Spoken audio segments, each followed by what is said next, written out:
لسروان سرکفتنان بگشتی و خواندنا کردی لکرکوک سرباری آستانگیان اوه 4 سالن لسر یکمین لسر آست عراق لکرکوک ین خواندنا کردینه بگشتی پیام آوان جهجای ماموستا کامران علی حسن ریوبری خواندنا کردی ج کرکوک دپرسم ماموستا کامران تو گلک بخیرات یا کردستان 24 او پیروز تام بیت او سرکوتنه که لسر آست عراق لخوندنی کردی تام بدست هینا و 4 سالم دوایک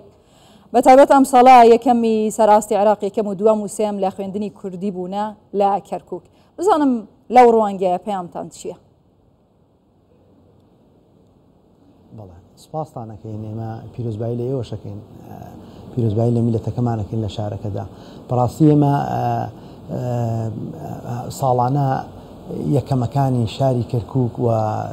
هەندێک جار یەکەمەکانی عێراقیش لە خوێندنی کوردیە ئەمە مانای ئەوەیە کە خوێندنی کوردی زیندووە هیچ شتێک ڕامان ناگرێت و یەکەمەکان و دووەمەکان و سێوەکان ئەم ساڵیش هەر لە خوێندنی کوردی و لە ئاستی عێراقا بووە بەڕاستەکەی ئەمە جێی شانازیە و ئێمە سوپاسی مامۆستا دڵسۆزەکانەکەین بۆ ئەم بەرەو پێشبردنە کە تەنها بە ڕۆژێکیش پەنایان بۆ بایکۆت نەبرد لە کاتی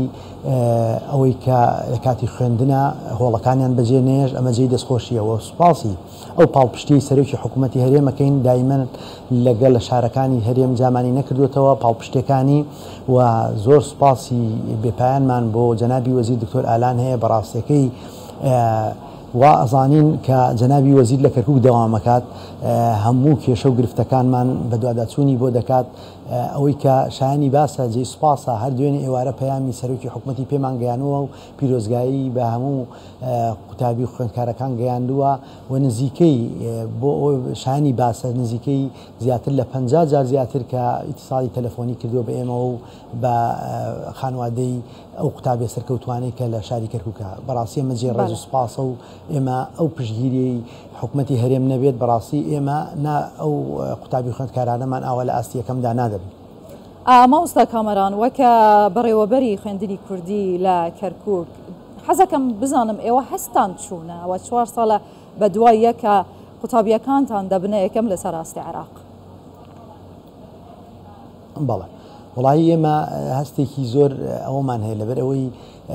میلەتەکەمان لەم شارەیە تاکە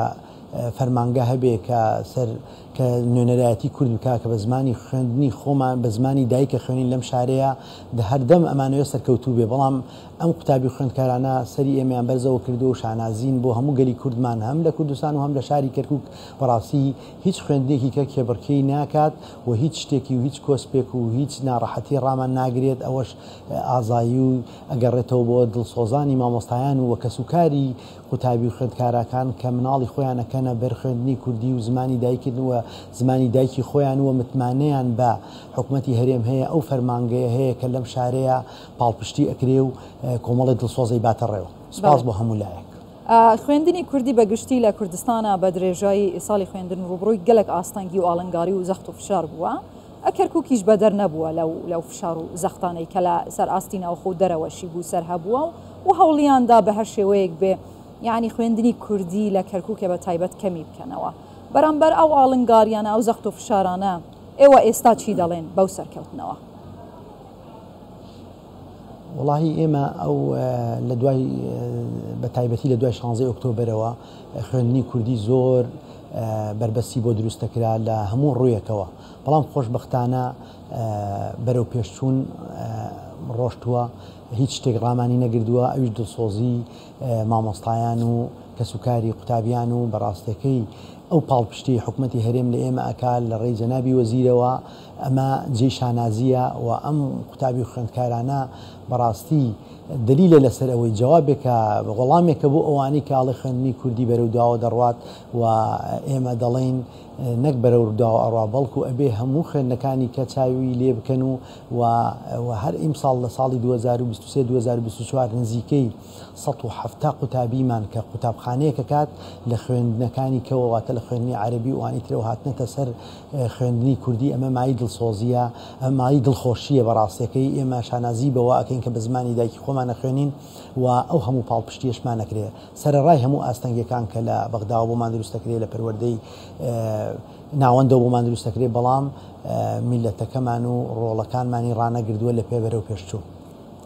مامۆستا کامەران کواڵەتی خوێندنی کوردی لە کەرکووکە بەرامبەر خوێندنی عەرەبی بەو سەرکەوتنەوە جیاوازیەکان و هەموو کەسێک بە دیار بوون. ئەمە دەتوانێت ببێتە هاندەرێک بوو دایک و باوکان لە کەرکووک کە زیاتر قوتابیانی خۆن ئەم منداڵەکانی خۆیان بەرەو خوێندنی کوردی هان بدەن؟ بەڵێ ئێمە لە ڕێی جەنابتانەوە ئەو بە کەسوکاری قوتابیان و خوێندکارانی خانەوادەکانیان دەڵێن کە ئەوەی کە منداڵی لە خوێندنی کوردیە لە دەستێکی ئەمینایە ئەوەی منداڵی لە خوێندنی کوردیە ئاسۆیەکی ڕوون چاوەڕێەتی و هیچ ئاستەنگێک ڕای ناگرێت لەبەرەوەی بە زمانی دایکی خۆی ئەخوێنێ و بەڕاستەکەی ئێمە نایشارینەوە ئەو پرۆگرامانەی کە لە حکوومەتی هەرێمە خوێندێ لە کوردستان ئێمەش بەو نفسی پرۆگرامە خوێنی بەڵام بە ئەزمونونەکانمان لەسەر بەغایە و با بڵێن ئەو ئەسیلانی کە بۆمان دێت ئەو پرسیارانە هەمووی لە بەغداوە دێ زیاتر ئەو قوتابی خوێندکارانە بە هەوڵ و کۆشتی خۆیانە و بەرهەمی خۆیانە بیننەوە لە شاری کەرکووکە و جێی سوپاسیشە لە کاتێکا کە دەرەچن لە پۆلی 12 هەم زانکۆکانی عێراق و هەم زانکۆکانی هەرێم دەرگیان بۆ واڵاکەن بۆ وەرگردن ئەمەش هاندەرێکی باشە بۆ ئەوەی خەڵکی منداڵی بکاتە سەر خوێندنی کوردی و ئیمتیازێکە بۆ منداڵانی و ئێمەش چاومان لە ڕێگایە هەم حکوومەتی هەرێم و حکوومەتی عێراق بۆ مامۆستایانیش کەم تەرخەم نەبن با بڵێن چەند ساڵێکە کە بە زروفێکی نالەبارە ئەڕۆن داوا ئەکەین کە ئیمتیازێک بۆ مامۆستایان ئیشاری کەرکووک بدرێت و هەر ئێستا چاومان لە ڕێگایە کە نووساومان بۆ کراوە لە ڕێی دکتۆر ئالانەوە نووسراوی پەروەردە و لە ڕێی دکتۆر ئالانەوە بۆ ئەنجومەنی وەزیران کە لە زەوی بێبەشمان نەکەن مامۆستایان بەوەی کە لە ئەو بڕیارەی سەرۆکی حکوومەت هاتووە کە ئێمە موچەخۆری هەرێمین ئێمە زیانەکرێتەوە وەڵامیان چی بوو لەسەر ئەم داواکاریەی ئێوە؟ بەڵێ جەنابی وەزیر زۆر بەڕێزەوە نووسراوی لێمان وەرگردوو نووسراوی بۆ ئەنجومەنی وەزیران کردووە و وتی پاڵپشتانە بن هەموو مامۆستایان هەتا مامۆستایانی دووزیش کە بێبەش بوون ئێوە چەند ساڵێکە لەو خزمەت گوزاریە و کە بە هیچ شێوەیە ئێوە حسابی با بڵێن فەرمانبەری هەرێمتان بۆ کرێ ئێمە لای خۆمانەوە لە سنووری شارەوانەکانمان بۆتان جێبەجێکردن پاڵپشتەکەین بەڵام چاوەڕێی ئەنجومەنی وەزیرانین کە سەرۆکی حکوومەت لوتف فەرمێ و با بڵێن موافقەمان بۆ بێتەوە و ئەوەش چاوەڕوانەکرێت لە جەنابی. مامۆستا کامەران دەمەوێت ئەو ڕاستیە بۆمان پشت ڕاستی کە ئێوە ئایا ڕاستە دوای 16 ئۆکتۆبەری ساڵی 2017 خوێندنی کوردی یانجی قوتابیانی خوێندنی کوردی لە کەرکووک کەم بوونەوە؟ بەڕاستی پروپاگەندەیەکی زۆر ئەوە دڕندانە هەیە با بڵێن بەرامبەر خوێندنی کوردی لە شارەکەدا نەخێر بە پێچەوانەوە ئێستا با بڵێن ژمارەی قوتابیانمان نزیکەی 100,000 قوتابیە لە ئاستی لوتکەیە و قوتابخانەکانمان زیاتر لە 550 قوتابخانەیە بگرە ساڵانە 10 مەکتەب 8 مەکتەب 12 مەکتەب ئەکرێتەوە ئەمە دلیلە لەسەر ئەوەی بەرەو پێشچوونە ڕوا بەڵام حملەیەکی ناڕەوا هەیە بەرامبەر خوێندنی کوردی هەیە چاویان پێ هەڵنایە یانەوێ خەڵکی بە زمانی دایک لە شارەکەیان نەخوێنێ بەڵام ئەمە بێودەیە ئەمە یەکەمەکانمان وەڵامی ئەوانەیە کە ئەڵێن خوێندنی کوردی بەرەو داوە دەڕوا ئێمە پێیان دەڵێن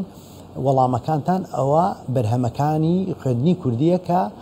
ئاستی عێراقایە کە منەک لە ئاستی کەرکووکیشە. باشە مامۆستا کامەران لە کۆتایی حەز دەکەم بزانم هەڵپشتیەکانی حکوومەتی هەرێمی کوردستان بە تایبەتی جەنابی سەرۆک وەزیران بۆ خوێندنی کوردی لە کەرکووکە چۆن دەنرخێنن چۆن دەبینن و بە تایبەتی لەم کاتەدا بوو ساڵی نوێی خوێندن ئێوە پێویستان بە چییە؟ بەڵێ ئێمە هەر لە ئەمڕۆ باسیکەینە هەر کە نەتیجەکان ئەلان کرا پەیامی سەرۆکی حکوومەت لە سڵاوی لە ڕێی جەنابی وەزیرەوە گەیانە هەموو خانوادە و قوتابیانی و خوێندنی کوردی ئەمە یەک بەڵام پاڵپشتەکانی هەموو ساڵێکە ئەگەر بێت و هەر شتێک هەر کەلوپەلێک دابش بکرێ بەسەر هەر پەروەردەیەکە لە شارەکانی کوردستان کەرکووک بێبەش نەکراوە و هەموو ئێمە وانە بێژانمان شایستەی داراییان ماوەنگانە جیان ناکرێتەوە لە مامۆستایانی وەزارەتی پەروەردەش ماگانە وەرەگرێ و موچەکانمان هەر هەرێمە لە ساڵی 2023ەوە بەڕاستی ئەم پاڵ پشتیانە ئەمە خۆی لە خۆیە ئێمەی تەرجیع کردەوە پرۆگرامەکان ساڵانە پێش ئەوەی بە مانگێ 2 مانگ خوێندن دەستی پێ بکە ئێمە پەرتوک لە بەردەسی قوتابیان مایە لە بەردەسی قوتابخانەکانایە کە ئەمە ئەگەر مقارنەی بکەی بە حکوومەتی عێراق بەڕاستی جاروە هەیە مانگێکیش دەوام دەست پێکە ئەنج کتابەکاتە دەستیان ئێمە لەو بارانەیە بە هیچ شێوەیە حکوومەتی هەرێم سەرۆکی حکوومەت درێخی نەکردووە و جەنابی دکتۆر ئالان بەڕاستی پاڵپشتەکانی بەردەوامە بۆ ئێمە لە هەموو گیر و گرفتێکە دێتە سەرخەت بۆمان و ئێمە جێی سوپاسە لێرەوە جارێکی کە ئەم سەرکەوتنانە با بڵێن هەدیە بکەین با بڵێن پێشکەشی بە سەرۆکی حکوومەت و جەنابی وەزیر بکەین و بە هەموو میلەتەکەمان بکەین لە شارەکەیە و هەموو خانوادەی ئەو قوتابی سەرکەوتوانە. مامۆستا کەمەران علی حەسەن ڕێبەری خواندنە کوردی ji Kerkûkê دووبارە پیرۆزتان بیت gelek spas.